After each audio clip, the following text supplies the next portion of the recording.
तर भगवंताचं पूजन या मंत्राने केलं जातं आणि हा मंत्र भगवंतांनाच अर्पण केला जातो.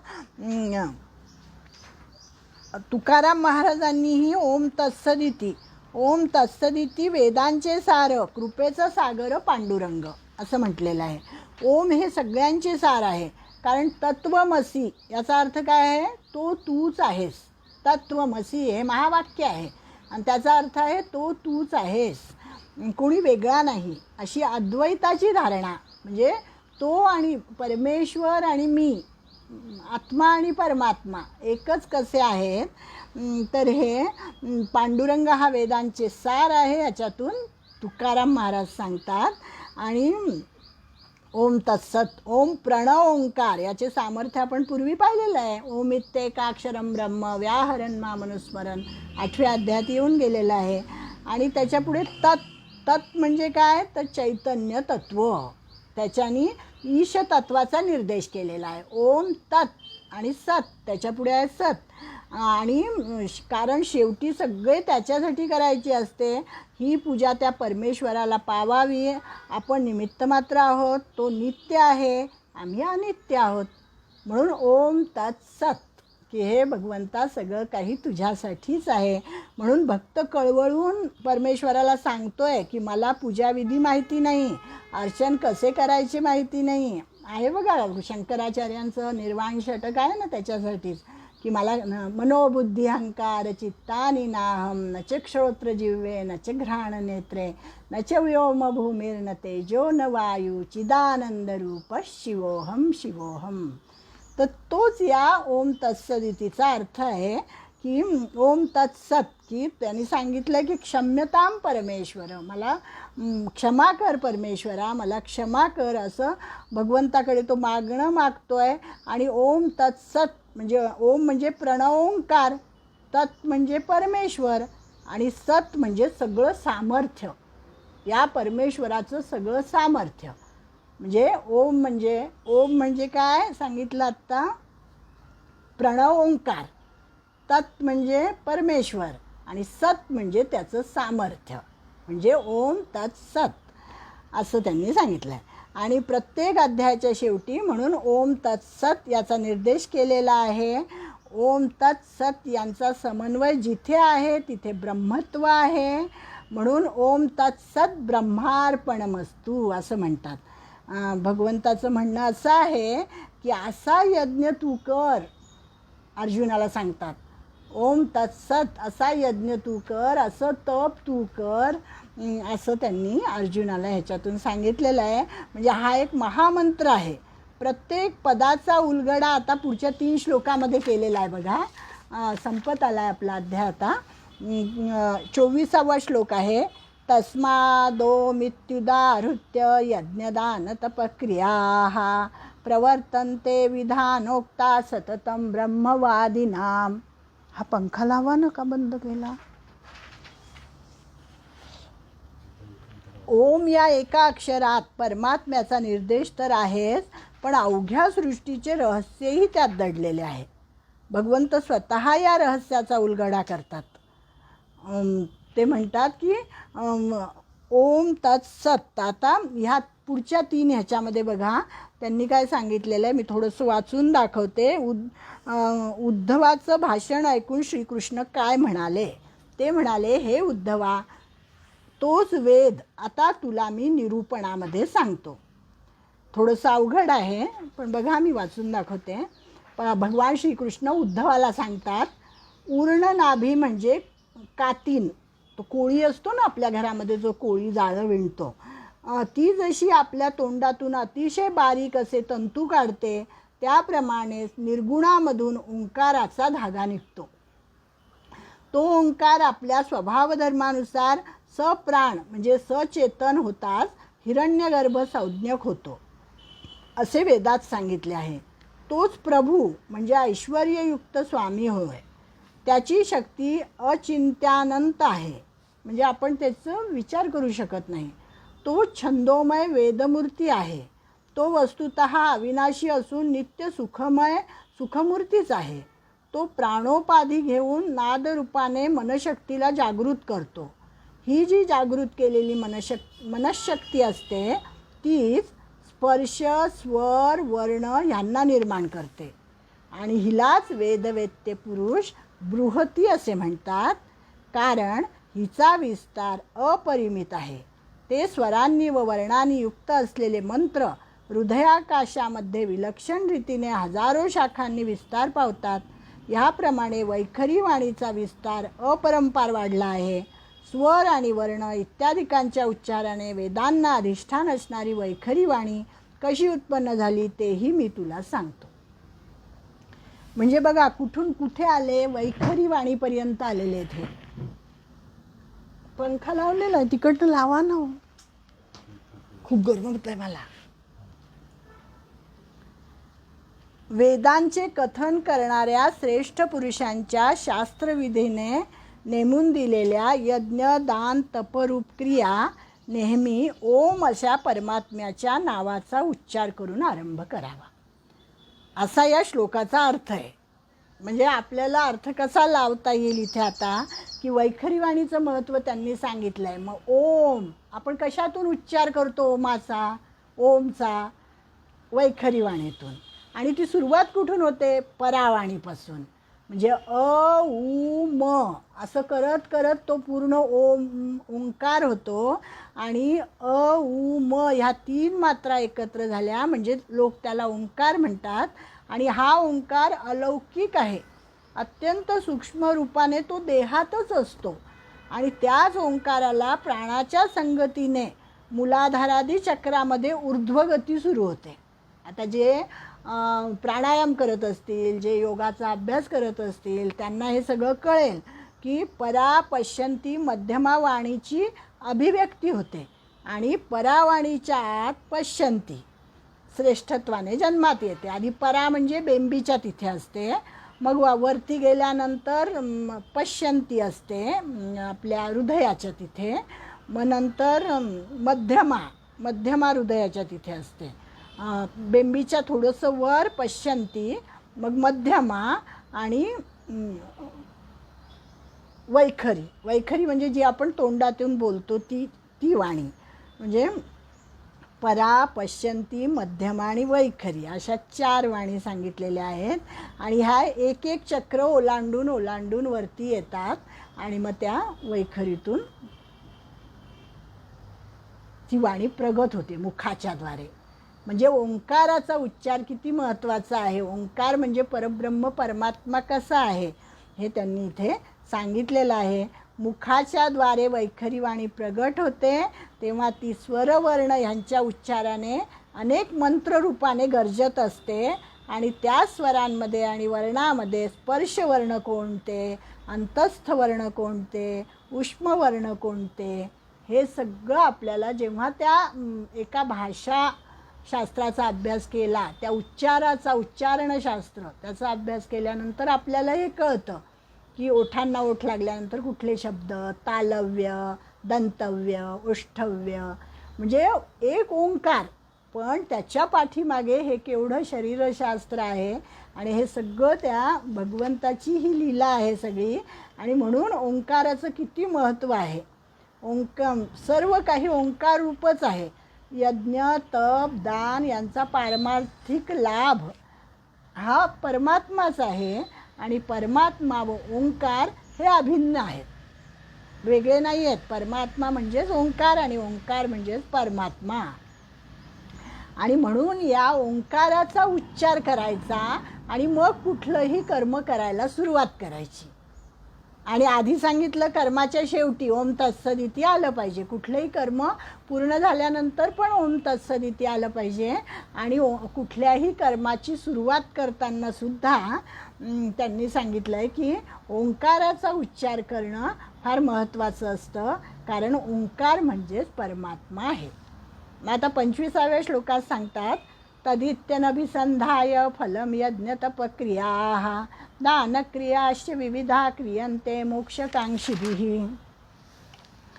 की तत् अर्थात तत् या नावाने संबोधिला जाणारा परमात्मा याचेच हे सर्व आहे. अशा भावनेने फलाची इच्छा न करता अनेक प्रकारच्या यज्ञ व तपरूप क्रिया तसेच दानरूप क्रिया मोक्षार्थी पुरुषाकडून केल्या जातात, की त्यांना ते माहिती असतं आणि त्यामुळे ते ओम तत्सतचा उच्चार करूनच ते करत असतात.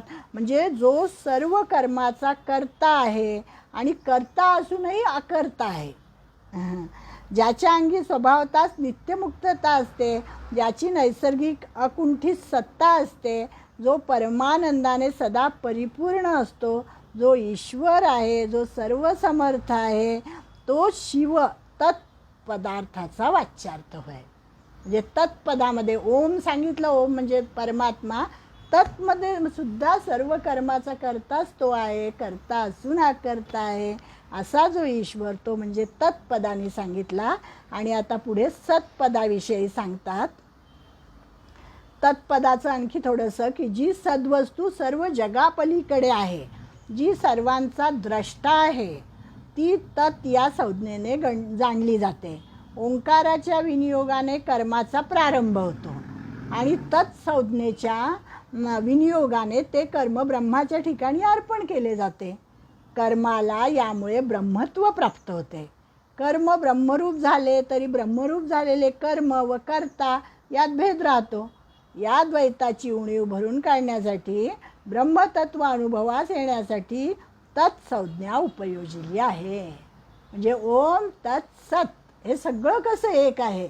ओम तत् या दोघांमध्ये भेद राहू नये म्हणून शेवटी सत. आता या पदात काय सांगतात बघू. 26वा श्लोक. सद्भावे साधुभावे च सदिते तत्प्रयुज्यते, प्रशस्ते कर्मणि तथा सशब्द पार्थयुज्यते. सत असे जे परमात्म्याचे नाव आहे, सत्यभावात आणि श्रेष्ठ भावात सांगितलेलं आहे. हे पार्था, उत्तम कर्मातही सत शब्दाचा प्रयोग केला जातो. ओम तत्सत. कुठलंही कर्म करताना या 3 पदांचा उच्चार प्रारंभीही करावा आणि शेवटीही करावा, हेच आपल्याला त्यांना सांगायचं आहे. त्याच्यामुळे काय होतं, कर्ता ब्रह्मरूप होतो आणि सदोष कर्म निर्दोष होतं. सदोष कर्म निर्दोष होतं. हे म्हणजे ते कर्म पूर्ण होण्याकरता सतचे उपयोजन केलेले आहे. सत शब्दाने असत पदार्थ मात्राचा निराश करून सत्तेचे म्हणजे ब्रह्माचे निर्दोष स्वरूप दाखवले जाते. ज्या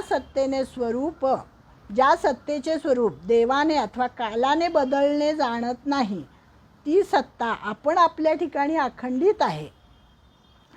हे जेवढे साकार जगत दिसत आहे तेवढे असत असल्या कारणाने जी ब्रह्मवस्तू ते जगत नाही, म्हणजे आपण सगळे असत आहोत आणि ती ब्रह्मवस्तू जी आहे ती सत आहे.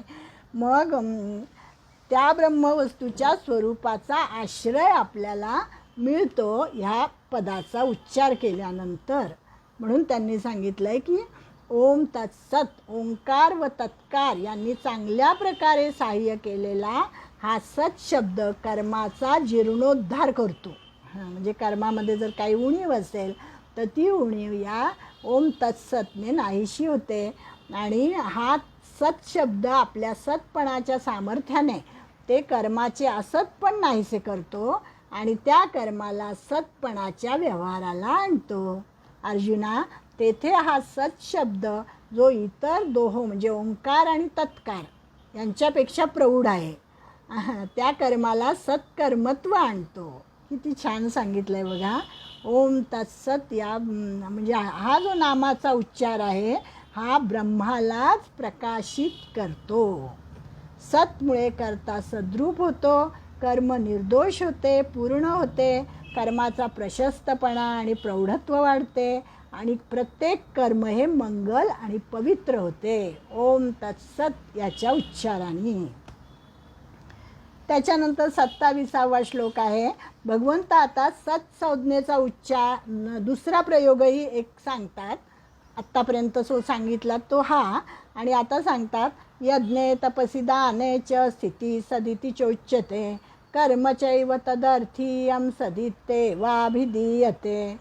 यज्ञामध्ये तपात दानात जी स्थिती असते, मनाची जी दृढता असते, ती ही सत आहे असे म्हणतात. आणि त्या परमात्म्याकरता म्हणून केलेले कर्म निश्चयपूर्वक सत आहे असे म्हटले जाते. म्हणजे यात सतचा आणखी एक अर्थ सांगितला की जे दान देतो, जी जी तो कर्म करतो ते सत राहतं. सत म्हणजे काय, त्याचा निश्चय त्या ठिकाणी आढळ राहतो. यज्ञ, तप, दान यात शुद्धाचरणामुळे अंतःकरणाला एक ब्रह्मरूप स्थिती लाभते, त्याला सत असं म्हटलेलं आहे. त्यामुळे घडणारे प्रत्येक कर्म सताधिष्ठित होते, परमात्म्यासाठी केलं जातं, दिखाव्यासाठी नाही, कोणाला दाखवण्यासाठी नाही, तर परमात्म्यासाठी ते कर्म केलं जातं. म्हणजे 24 ते 27 अशा 4 श्लोकामध्ये भगवंतांनी ओम तत्सत मंत्राचं महात्म्य उलगडून दाखवलेलं आहे. आणि यापैकी एक एक पदाचं महात्म्य अलौकिक आहे. मग तिन्ही पदाचे एकत्रित सामर्थ्य किती असेल, म्हणून या तिन्ही पदांचं उच्चारण एकत्रित करावं, त्याचा अनुभव घ्यावा. ते शब्दात सांगणं काही शक्य नाही असं त्यांनी आपल्याला इथे सांगितलं आहे. असा हा महामंत्र आहे. आणि हा महामंत्र धारण करण्याची निष्ठा, श्रद्धा दोन्हीची आवश्यकता आहे. निष्ठा पाहिजे, श्रद्धा पाहिजे. केवळ श्रद्धावंतच यज्ञ करू शकतो, तप करू शकतो, दान करू शकतो आणि त्याद्वारे उन्नत होऊ शकतो, ज्याच्याकडे श्रद्धा आहे. श्रद्धात्रय विभाग योग. आता यावर ज्याची श्रद्धा नाही, अशा अश्रद्ध मानवाची गती काय होते ते शेवटच्या श्लोकात सांगितलं आहे.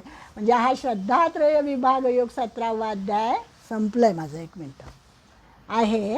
आणि आता शेवटचा श्लोक आहे की याच्यामध्ये जो अश्रद्ध असतो, जो भगवंता, जो ज्याच्या मनामध्ये काहीही श्रद्धा नसते, आतापर्यंत जे आपण तामसी वाचलं ते सगळं तामसी गुण त्याच्याकडे असतात, मग अशा मानवाची गती काय होते याचं उत्तर आता भगवंत शेवटच्या श्लोकामध्ये करतात.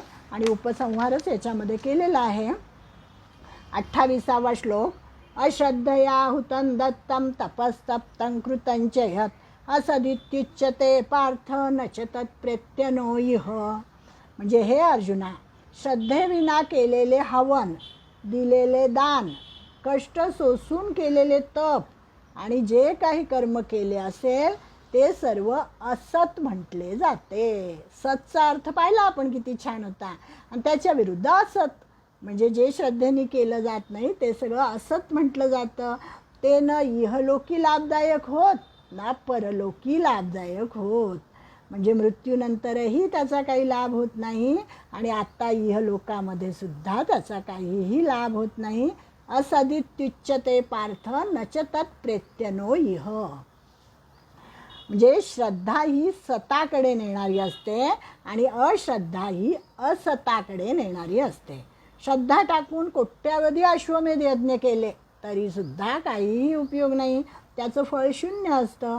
रत्नांनी भरून दिलेलं पृथ्वीचं दान हे जरी केलं पण त्याच्यामध्ये जर श्रद्धा नसेल तर काहीही उपयोग नाही. आपल्याला माहिती आहे आपल्या सत्यभामेने केवढं सुवर्णदान, सुवर्ण तुला केली होती भगवंताची, काही उपयोग झाला नाही कारण तिच्या मनामध्ये अभिमान होता. पण रुक्मिणीने ठेवलेलं एक तुळशीचं पान, त्याचा कसा उपयोग झाला आणि समसमान तुला झाली. म्हणजे ते एक श्रद्धेसाठी उत्तम उदाहरण आहे. आणि त्यांनी सांगितलं की पृथ्वीचं दान जरी केलं, एकांठ्यावर उभं राहून जरी केलं, सहस्रावधी वर्ष तपश्चर्या जरी केली तरी ते सगळं निष्फळ होतं. नामाच्या श्रद्धेविना केलेल्या कर्मांना ऐहिक साफल्य नाही, मग परलोकातही काही त्याचा उपयोग होत नाही. हे अत्यंत उघड आहे. म्हणजे शास्त्र आणि गुरु यांचा उपदेश पूर्णतः खरा आहे अशी जी मनाची निश्चिती. श्रद्धा म्हणजे काय सांगितलं त्यांनी, श्रद्धा म्हणजे काय की मनामध्ये असा एक विश्वास दृढ पाहिजे की जे शास्त्रांनी सांगितलं आहे ते सत्यच आहे, जे गुरूंनी सांगितलं आहे, उपदेश केला आहे तो पूर्णतः खरा आहे. अशी जी मनाची निश्चयवृत्ती होते आणि तिच्या योगाने आत्मवस्तूचा पारमार्थिक लाभ घडतो तिला श्रद्धा असे म्हणतात. शास्त्र श्रद्धा, गुरुश्रद्धा आणि त्यातूनच निर्माण होते ती आत्मश्रद्धा. म्हणजे पूर्वसंस्कारातून उमललेली ती जी असते ती स्वभावजा श्रद्धा. आपण ती श्रद्धेचे प्रकार पाहिले होते, त्याच्यामध्ये स्वभावजा म्हणजे जी पूर्वसंस्कारातून मला मिळालेली आहे ती माझी स्वभावजा श्रद्धा आहे. आणि ती मग श्रवणाने दृढ होते, शास्त्र ऐकल्यामुळे ती श्रद्धा अजून वाढते आणि मग जगातील सर्व लोकांना शास्त्र ज्या श्रद्धेची नितांत आवश्यकता आहे. तस्मात् शास्त्रम प्रमाणन्ते जे 16व्या अध्यायात त्यांनी सांगितलं होतं ते इथे की स्वभावजा श्रद्धा जरी तुमची सात्विक असली तरीसुद्धा ती शास्त्र वाचून अजून दृढ केली पाहिजे आणि त्याची अत्यंत गरज आहे. कारण शास्त्रामध्ये सदाचार सांगितलेला असतो, नीती सांगितलेली असते आणि स्वभावजा श्रद्धा ही स्वेच्छाचारी होऊ शकते, उन्मत्त होऊ शकते, थोडीशी इकडे तिकडे जाऊ शकते. पण शास्त्र जर वाचले तर श्रद्धेचा पाया हा आस्तिक्याचा होतो, आस्तिकवादी होतो, तो सात्विक होतो मनुष्य शास्त्र वाचल्याने. आणि म्हणून त्यांनी सांगितलं स्वभावजा श्रद्धेचा पाया जो असतो तो नास्तिकतेचा असतो, की पूर्वसंस्कारानुसार मिळालेला आहे आणि मग वाचनाची दृष्टी जर वेगळीच झाली, दिशा बदलली तर तो माणूस नास्तिक होतो. आणि म्हणून शास्त्र वाचून जी श्रद्धा निर्माण होते ती आत्मश्रद्धेकडे जाते आणि त्यातून आत्मज्ञानाकडे तो माणूस उन्नत होतो. म्हणजे रजोमयी श्रद्धा, तमोमयी श्रद्धा याचा त्याग करायचा, सत्वमयी श्रद्धेचा आश्रय घ्यायचा आणि त्या आश्रय घेतल्यानंतर, तो आश्रय घेतल्यानंतर माणूस तत्त्वज्ञानाचा अधिकारी होऊ शकतो आणि तो परमात्म्याची प्राप्ती करून घेऊ शकतो, असं इथे सांगितलं आहे. आता आपल्याला शेवट करायचा आहे की गृहस्थाश्रमी लोकांमध्ये हा अध्याय फार महत्त्वाचा आहे असं त्यांनी सांगितलं आहे. कारण आपले जीवन उन्नत करण्यासाठी काय केलं पाहिजे, कसं वागलं पाहिजे, कोणती पथ्ये पाळली पाहिजेत, कोणता प्रयत्न केला पाहिजे याविषयी भगवंतांनी या अध्यायामध्ये अप्रतिम मार्गदर्शन केलेलं आहे. दान कसं करावं, सात्विक दान कशाला म्हणतात, तप कसं करावं, शारीरिक तप कसं असतं, हे सगळं किती छान सांगितलेलं आहे. आणि शास्त्रविधीने नियत केलेली कर्मे अत्यंत श्रद्धेने करावी, सात्विक बुद्धीने करावी, हेच या भगवंताच्या निरूपणाचं सार आहे. आणि शरीर आणि मन शुद्ध राहण्यासाठी कोणता आहार असावा ते सांगितलेलं आहे. आणि हॉटेलमध्ये खाण्यासाठी चटावलेला तरुण पिढीला हे त्यांनी वाचलं पाहिजे. आपण तर वाचतो, आपली श्रद्धा आहे, पण तरुण मुलांनी हे वाचलं पाहिजे की ज्यांना आजकाल हॉटेलमधलं खाणं जास्त आवडतं, बाहेरचं खाणं जास्त आवडतं, त्यांनी हे वाचलं पाहिजे. आणि यज्ञ, तप आणि दान हे सर्व सात्विक झालं की परमात्म्याचं दर्शन निश्चितच होतं. आणि म्हणून या अध्यायामध्ये हे सगळे त्रिविध प्रकार ह्या सगळ्याचे सांगितलेले आहे, यज्ञाचे, दानाचे, तपाचे, आहाराचे. आहार चांगला तरच शरीराचं पोषण चांगलं होतं आणि शरीर निरोगी तर मग यज्ञ कर्म उत्साहाने होणार आपल्याकडून. म्हणजे कर्मनिष्ठा बळावली तरच सदाचारी तप आचरलं जाणार आणि अशुद्ध तपामुळे निष्काम भाव उदित होऊन दानही चांगलंच घडणार. मग म्हणजे अशी ही सुंदर मालिका आहे, एकानंतर एक, एकानंतर एक, एकानंतर एक असं हे घडत जातं. म्हणजे दैवी संपत्तीचा आश्रय करून प्रत्येक मानव या पथावरून चालला तर जग सुखीच होईल. सर्वेत्र सुखिनः सन्तु सर्वे सन्तु निरामयाः सर्वे भद्राणि पश्यन्तु मा कश्चित् दुःखमाप्नुयात्. अशी प्रार्थना आपले सगळे ऋषीमुनी करतात. ज्ञानोबांनी पसायदान मागितलेलं आहे, त्याच्याचसाठी मागितलेलं आहे. आपल्या पै महाराजांनी केलेली प्रार्थना ही अशीच आहे की हे ईश्वरा सर्वांना चांगली बुद्धी दे, सर्वांना सुखात आनंदात ठेव, हीच प्रार्थना त्यांनी केलेली आहे. म्हणजे असा हा 17वा अध्याय आहे की मंगलमय सृष्टी निर्माण व्हावी, सगळे सुखी राहावे, सगळ्यांचं कल्याण व्हावं. आणि ह्याच्यासाठी म्हणून या ओम तत्सत या मंत्राचं पण महत्त्व त्यांनी या अध्यायामध्ये आपल्याला सांगितलेलं आहे. ओम तत्सदिति श्रीमद्भगवद्गीतासु उपनिषत्सु ब्रह्मविद्यायां योगशास्त्रे श्रीकृष्णार्जुनसंवादे श्रद्धात्रयविभागयोगो नाम 17ोऽध्यायः. हरिः ओम तत्सत्, हरिः ओम तत्सत्, हरिः ओम तत्सत्. ओम तत्सत्. श्रीकृष्णार्पणमस्तु.